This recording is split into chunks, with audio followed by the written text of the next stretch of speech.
I'm Vera Egenberger, and I have basically started some 30 years ago in anti-racism work. That was firstly at an organization based in Düsseldorf in Germany that was an information center against racism and on migration and asylum issues. And while I was first the policy officer there taking care on the thematic work, I took over the director position.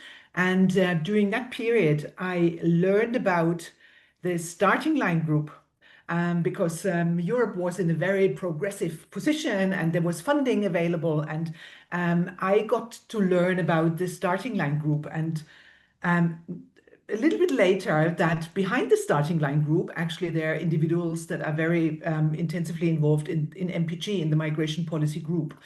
And while we had this European Year Against Racism, Jan Niesen at that time, very appreciated former colleague, was touring around Europe, the 15 member states at that time, and aiming for starting NR, the European Network Against Racism, because there obviously was a sign by the Commission that they would be ready to provide the funding. So that was the first moment that I got in contact with Jan personally and MPG as a structure, because MPG was the one developing, taking care on the pre-phase of developing NR.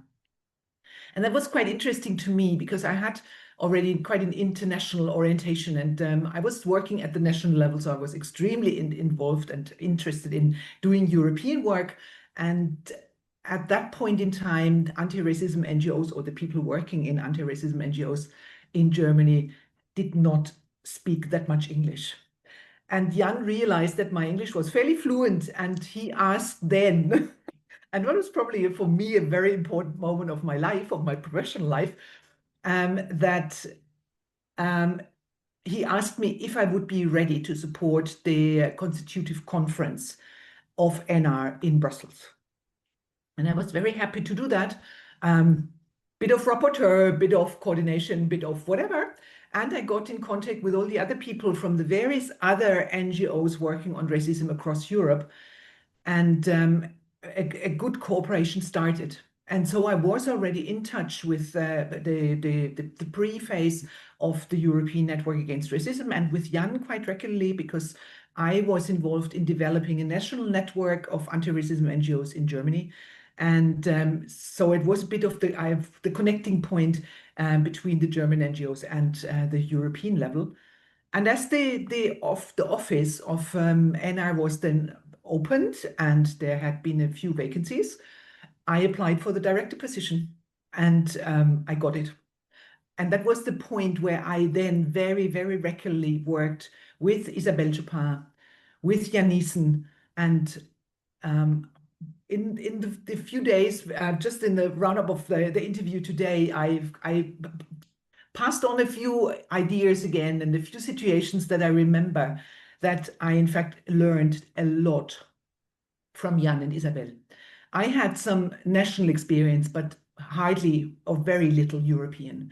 And I'm not a lawyer, and I had very quickly jump into legal matters, not in my mother tongue, which of concepts I did not even know in German, so I had to learn them in English.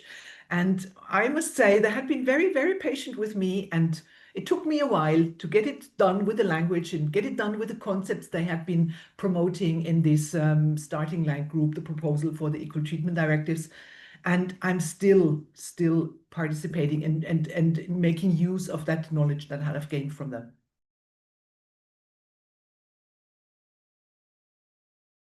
Well, in fact, the very direct cooperation started because Jan and Isabel had been the ones preparing the establishment of NR. And for me, they had been my advisory council, I would say, because they had the experience at the European level. They had the contacts with the NGOs in the various countries. For me, it was extremely helpful to have a proper handover. But they helped me a lot in understanding what it means to work with the Commission and trying to get all these NGOs together. So for me, it was extremely helpful. And as MPG was the main driver behind that, that close relation stayed. Whenever I had something that I needed to brainstorm or to get a sounding board, I very much looked for Jan and for Isabel to get this because I highly appreciated their advice. And MPG as an organization itself had been a member of the European group of NGOs. So there was, in fact, a structural connection that remained.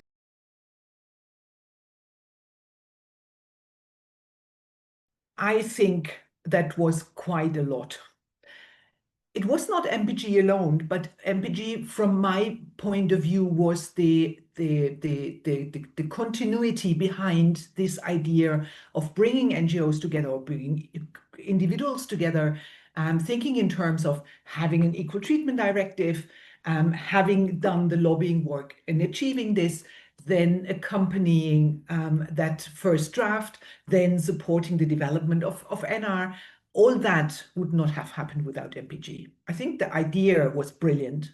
I think that is really what MPG achieved.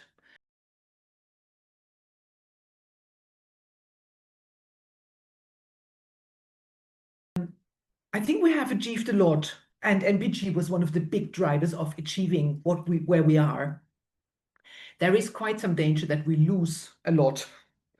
And this is probably what I would see as not only the role of MPG, but also the role of other national NGOs, as well as of the European Network Against Racism, to hold against those very conservative, nationalistic, right-wing movements that we see now.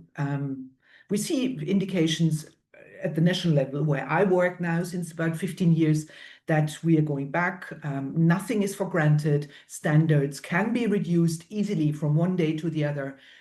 And I think their MPG, as much as all the other anti-racism NGOs, need to hold against that.